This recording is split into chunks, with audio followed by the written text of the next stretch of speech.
बिस्मिल्लाहिर्रहमानिर्रहीम।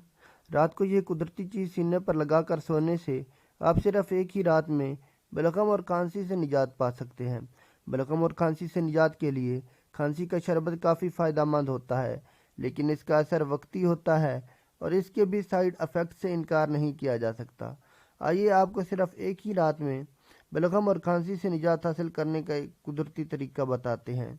ये तरीका शहद अदरक को मिलाकर इस्तेमाल करने का है, जिसमें आपको खाना कुछ नहीं बल्कि उसे सीने पर लगाकर सो जाना है। शहद और आटे को मिलाकर एक पेस्ट बना लें और उसमें थोड़ा सा नारियल का तेल, ताज़ा अदरक के चंद कतरे मिला लें। अब इस पेस्ट को नैपकिन में रखें और उससे गाज में लपेट दें। अब कपड़े में लपेटे हुए इस पेस्ट को किसी बैंडेज की मदद से कमर और सीने पर लगाएं। ये नुस्खा रात को सोने से कबल आजमाएं, आपकी बलगम और खांसी ख़त्म हो जाएगी।